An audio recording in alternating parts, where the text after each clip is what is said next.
अब वहीं यूक्रेन ने रूस की सेना पर बेहद ही घातक थर्माइट रेन बम से हमले का आरोप लगाया है। ये बम इतना खतरनाक बताया जाता है कि इसकी चपेट में आने वाले लोगों के शरीर का मांस और हड्डियां तक पिघल जाती हैं। और ऐसा इसलिए होता है क्योंकि थर्माइट रेन बम का तापमान कुछ ही सेकंड में 2400 डिग्री सेल्सियस तक पहुंच जाता है। ये वो तापमान है जिसमें एल्युमिनियम भी मेल्ट हो जाता है। यानी ये इतनी गर्मी पैदा करता है कि स्टील और कंक्रीट तक में आसानी से छेद हो जाए। थर्माइट रेन बम में मेटल पाउडर और मेटल ऑक्साइड के मिश्रण का प्रयोग किया जाता है, जो एक हल्की सी चिंगारी से भी तेजी से आग पकड़ लेता है। और वही आग आसमान से शोलों की शक्ल में हमला करने वाले इलाके पर गिरती है। बताया जाता है कि इस बम का इस्तेमाल दूसरे विश्व युद्ध में हिटलर की सेना ने किया था और उस वक्त इस बम की वजह से 25,000 लोगों के मारे जाने का दावा किया गया है। तो बहुत बड़ी बात है कि थर्माइट रेन बम का प्रयोग किया जा रहा है, ये आरोप लग रहा है। अब रूस और यूक्रेन के बीच जंग लगातार प्रचंड बनी हुई है। दोनों ही देश एक दूसरे पर घातक से घातक हथियारों का प्रयोग कर रहे हैं। इसी कड़ी में डेनमार्क ने यूक्रेन को एंटी शिप हार्पून मिसाइलों की डिलीवरी शुरू करती है, जिस वजह से काला सागर में यूक्रेन की ताकत कई गुना बढ़ने वाली है, ऐसा बताया जा रहा है। यही वजह है कि पुतिन के माथे पर एक बार फिर से शिकन और पसीना आ गया है।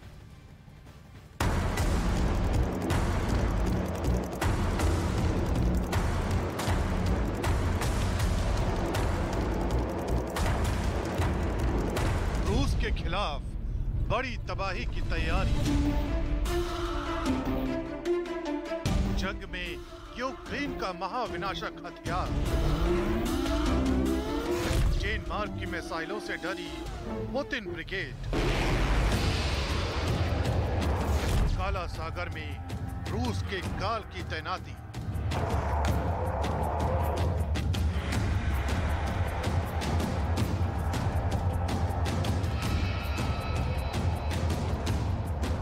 जिन मिसाइलों की मारक क्षमता का कोई जवाब नहीं, जिन मिसाइलों की टारगेट किलिंग का इतिहास गवाह रहा है, जिन मिसाइलों को अत्याधुनिक वॉर मशीनरी में सबसे ऊपर माना जाता है, अब उन्हीं हार्पून मिसाइलों का जखीरा डेनमार्क से यूक्रेन पहुंचने लगा है। दुनिया की सबसे खतरनाक हार्पून मिसाइल कई युद्धों में अपना लोहा मनवा चुकी है और अब इस मिसाइल को काला सागर में तैनात किया जा रहा है। यूक्रेन के रक्षा मंत्री ओलेक्सी रेजिनकोव के मुताबिक इस मिसाइल के मिलने से यूक्रेनी नौसेना की ताकत में इजाफा होगा, क्योंकि ये मिसाइलें 221 किलोग्राम वॉर हिट के साथ दुश्मन के युद्धपोत को निशाना बनाने में सक्षम हैं।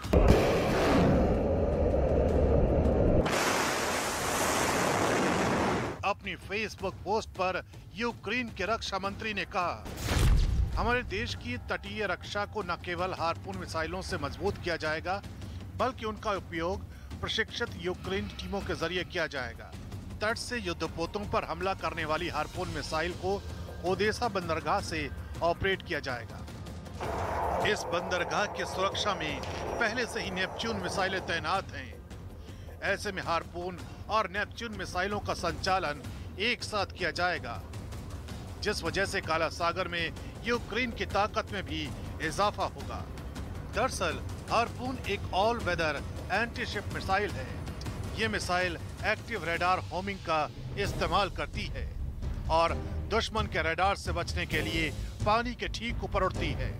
1977 से कई देशों की सेना में तैनात इस मिसाइल का इस्तेमाल किया जाता रहा है। रिपोर्ट के मुताबिक हार्पून मिसाइल की एक यूनिट की कीमत करीब 11 करोड़ रुपए है। अभी तक इस मिसाइल की 7500 यूनिट का निर्माण किया जा चुका है। बूस्टर समेत एक मिसाइल का वजन 691 किलोग्राम होता है। इसकी लंबाई 12.6 फीट और डायामीटर 13.5 इंच का होता है। एक मिसाइल अपने साथ 221 किलोग्राम तक का वॉरहेड लेकर जा सकती है। हार्पून मिसाइल 867 किलोमीटर प्रति घंटे की अधिकतम रफ्तार से उड़ान भर सकती है। जाहिर है काला सागर में नेपच्यून मिसाइलों की तैनाती के साथ ही हार्पून मिसाइलों का तैनात होना जहां यूक्रेन की ताकत में इजाफा करने वाला है, वहीं पुतिन की सेना के लिए मिसाइलों की ये जुगलबंदी किसी बड़ी परेशानी से कम नहीं है, क्योंकि हाल ही में नेपच्यून मिसाइलों ने रूस के जंगी जहाज को भी काला सागर में ही तबाह किया था और अब एक बार फिर डेनमार्क से मिल रही हार्पून मिसाइलों की मदद के बूते यूक्रेन काला सागर में खुद को मजबूत करने में जुट गया है।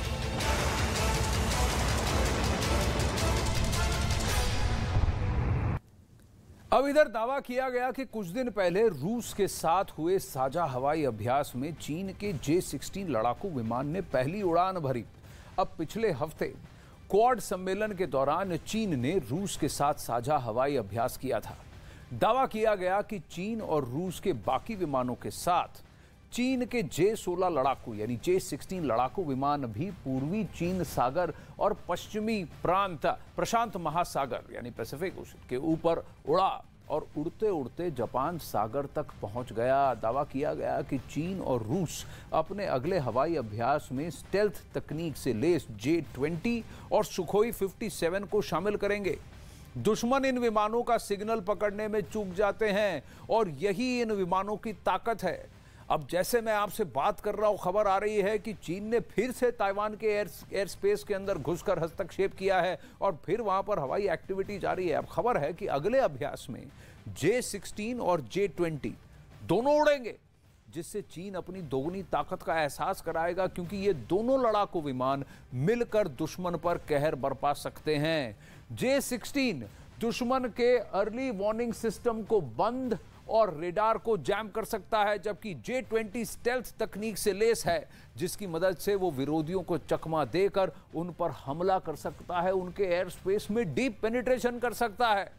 एक रिपोर्ट में लिखा गया है कि चीन J-16 विमान को अपग्रेड कर चुका है और उसने अपग्रेड के बाद उसका नाम रखा है J-16D। ये अपग्रेडेड वर्जन और भी ज्यादा खतरनाक है बताया जा रहा है। इस वक्त बड़ी खबर आ रही है, रूस के रॉकेट हमलों से खार्किव में भारी तबाही मच गई है।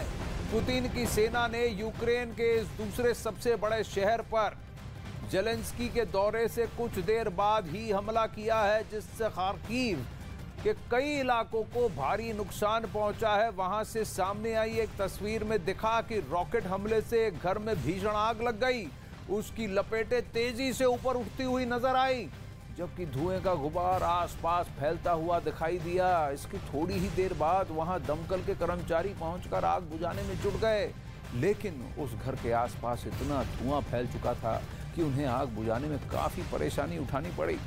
किसी तरह कुछ दमकल कर्मी सीढ़ियों के रास्ते ऊपर पहुंचकर आग बुझाते हुए नजर आए। इसी तरह वहां की कुछ और इमारतें भी रूसी सेना का निशाना बनी।